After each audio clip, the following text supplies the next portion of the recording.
Hi, so today I'm going to be showing you why I belong in 1000 Elo. This was the greatest game I've had, and yeah, I'm just going to be showing over why I think this is the best move and what was going through my mind while playing this game. And yeah, I just want to go over this game because I feel like it's so special to go over because I I really just want to go over this because I just want this to be a memory of my life, just because how important it is and why. And still stay till the end to see what Stockfish opinion on my elo is, and well, Stockfish opinion in general. So I'm just going to be going to analysis first. I'm going to be reviewing the game. I'm not gonna show why and how, like, as you can see, I have a brilliant move. I got a brilliant move, one great move, 20 best moves, 14 excellent moves, 5 good moves, and 2 book moves, 0 inaccuracies, 0 mistakes, 0 misses, 0 blunders. And this was up until endgame. This isn't some game that I just got checkmated in 7. There isn't even 7 moves. It's like, you know, but anyways, but chess.com thinks it's not an end game, but in my words, I think it is. Because technically, okay. So right off the bat, I play e4, then d4. What was going through my head through this move is I played this, that, and the reason why I played this move is because my reasoning behind this move, if he plays this, I just develop my pieces. If he were to take, I would just take back, and if he were to attack, that would be a bad move, because now I can just go back here and develop my pieces, and his pawn structure is kind of damaged in my opinion, because if he goes here, well, let's just say he goes here to start an attack and he opens his bishop, but he has 2 pawns in the way of the light scored bishop, and he can't develop his pieces on this side. He can only develop the knight and the queen on this side, which I think is why this was a good move, because his 2 pawns are in the way of the light scored bishop, and he can only develop this bishop, and my green squared bishop is the same color as this square bishop, and if he were to go here, I can easily develop ahead of him, because if he goes here, I can potentially start an attack after developing and castling. And this is the move I played. I played the e4, d4, and he played this move. I don't hate this move, but I don't know what he was thinking, to be honest. Maybe this opening, I don't know what the frick this is, but I play this move just in case if he goes here, I would just develop my piece and castle. But if he were to take, I could just go here, develop my knight. And the reason why I don't like go here, which is the best move for Stockfish, but bruh, oops, let's get the head. Alright, so the reason why I didn't go here is because my thought process behind this was because if he were to, for example, go here, and let's say I did play this, then I would have just pushed. But at the same time, looking back at this game, I think that was the best move. And and I didn't see that his knight was trapped. If he were to play here, I actually do not take, because his rook would be a massive mistake. Because if he were to take with the pawn, his rook is very open and would start an attack on this side. In my opinion, I think that's what the best move for him to do is take with the pawn, actually. Because if he were to, that was the only way. If he were to take with the pawn, and I know you would say you have two pawns on the left, you're damaging the structure, but trust me, at this elo, this does not matter unless they're like, they actually know what principal chess is, and like actually know the basics of chess. Okay, that's pretty cool. I can't lie. So what I play here is e5. I kick the knight out. That's a mistake, because 1 plus 1 plus 2 plus 1 plus 2. That's an unfair trade, because he traded.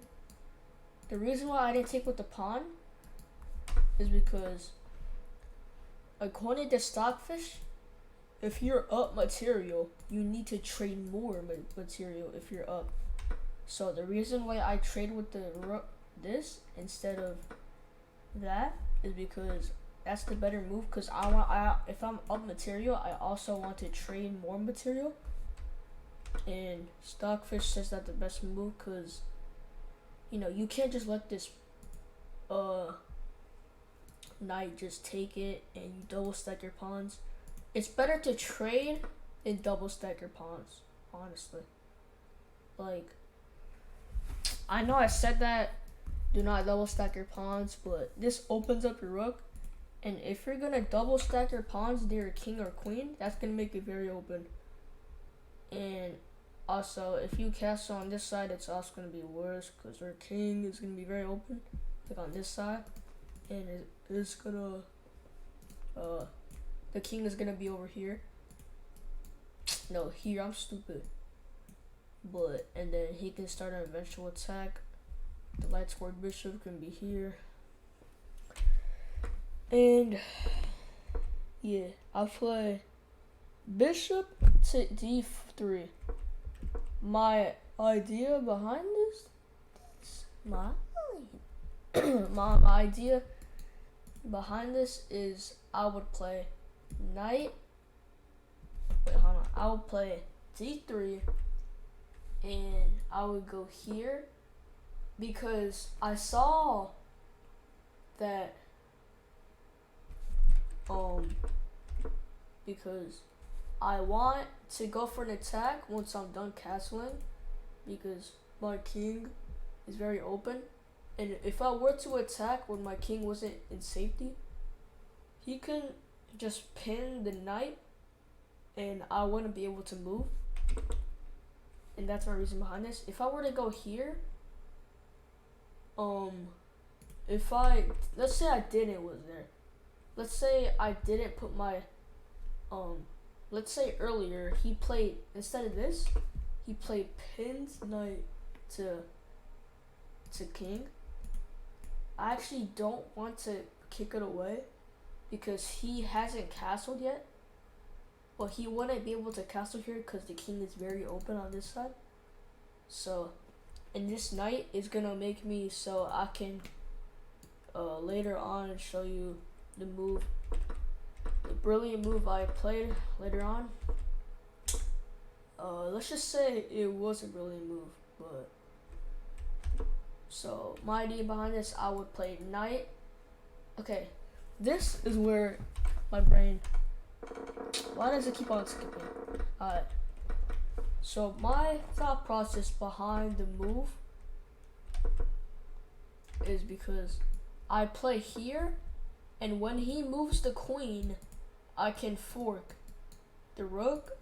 So my next move, according to chess.com, was a brilliant move. The reasoning behind this, if he were to take, I would fork the king and rook, and I would get the knight out. Even though if the pawn was here, it would be an equal trade, and that would not be a brilliant move. But here is a fork, and when he moves the king,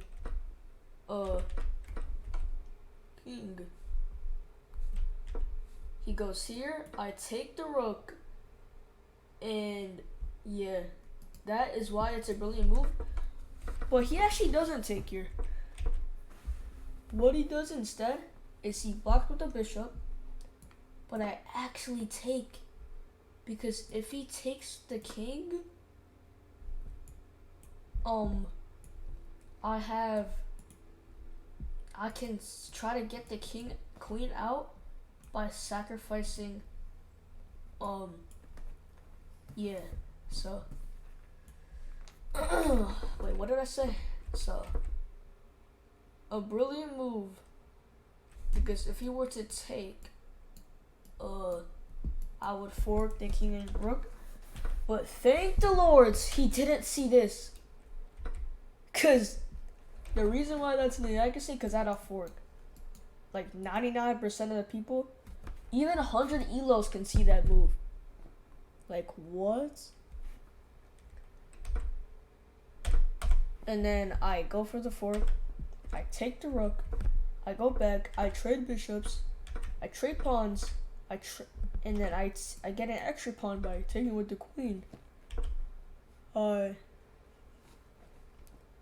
take the pawn, then I don't take the pawn, I just check him, then I take. I saw checkmate, because if I were to go here, that's mate, so I went here. If he were to take, he can't, because he's down material, so he has to get as much firepower as he can.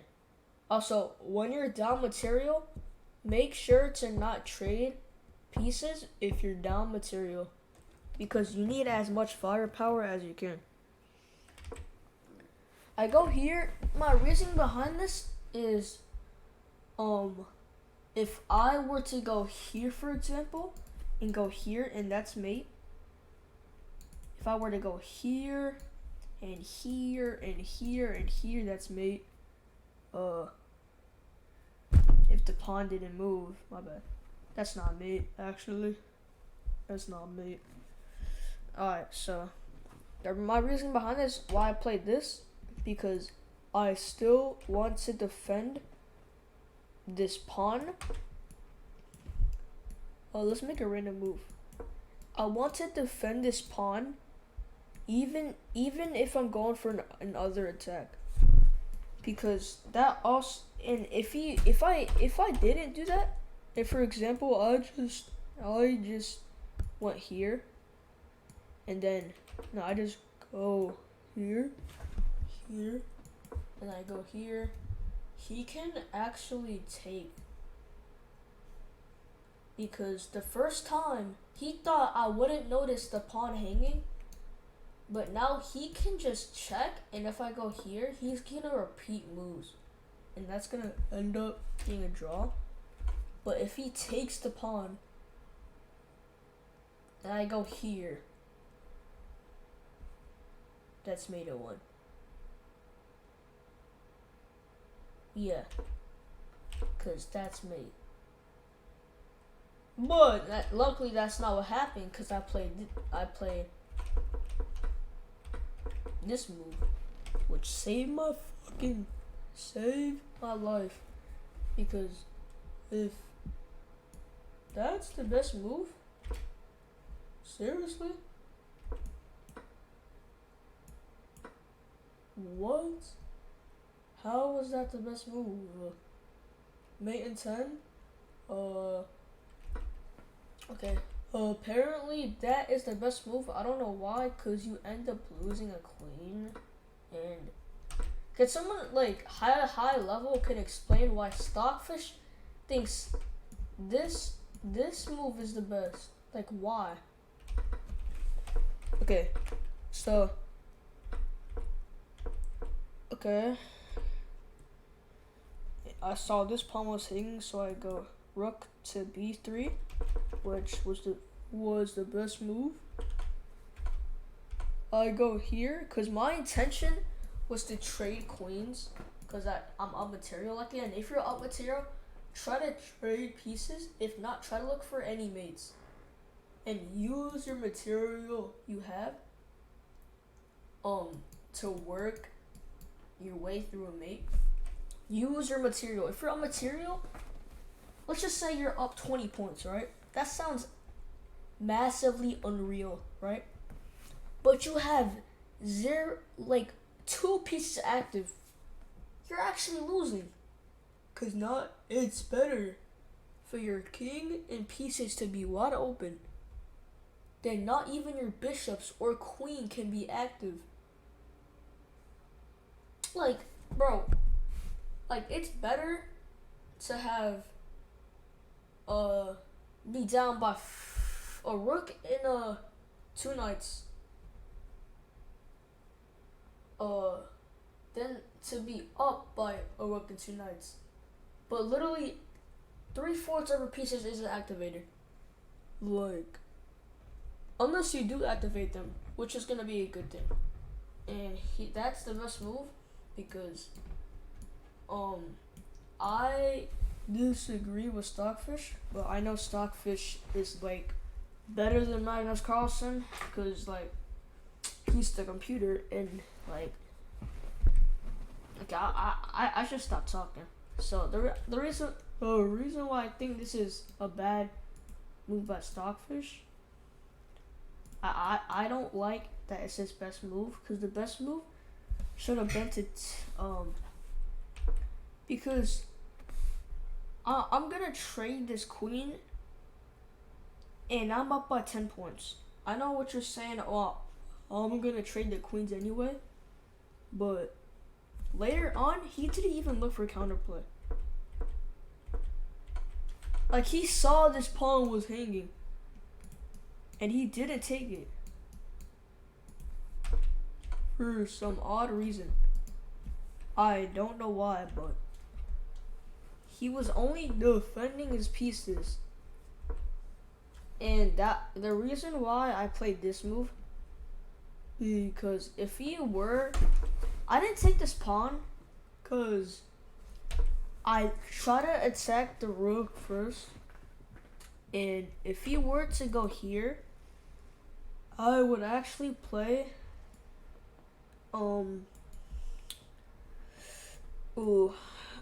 I honestly don't know what I'll play. That's the best move, and I don't know why I didn't play that. Instead, he actually hung his. Okay, how was that not a blunder? Like, okay. I don't know what. Can someone good like a 2,000 plus elo explain that that's not a blunder because your rook is hanging?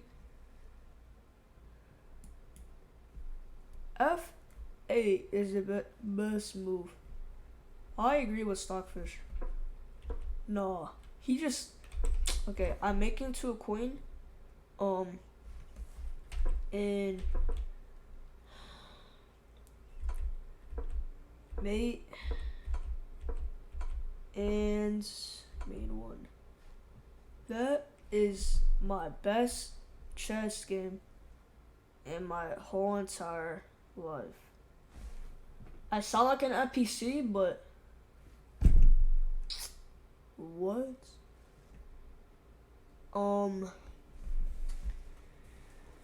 Yeah, I'm actually happy to record this video even though like 2 people are gonna watch this.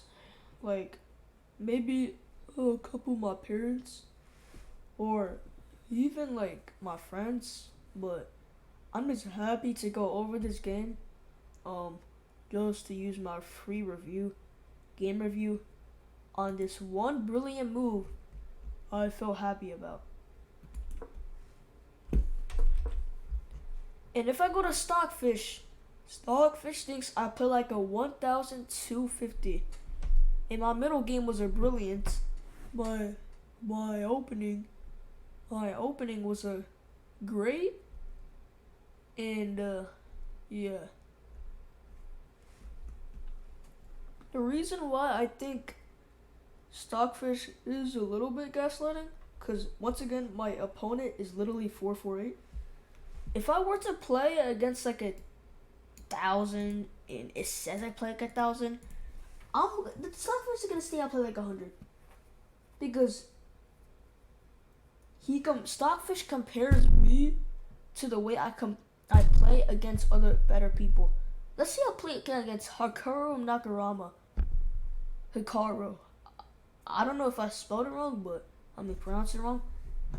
And if I played him and he played like an absolute moron, 9 brilliant moves, I had none, it's not gonna say I play like 1,000.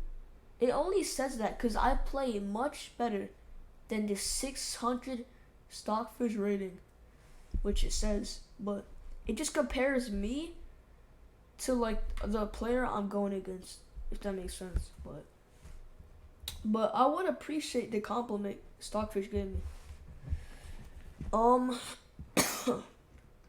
Yeah.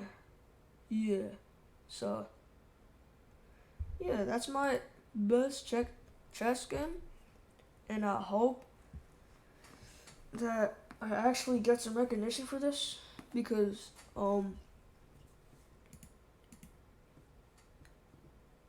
I just want to show the world that I'm actually belong in 1,000 ELO.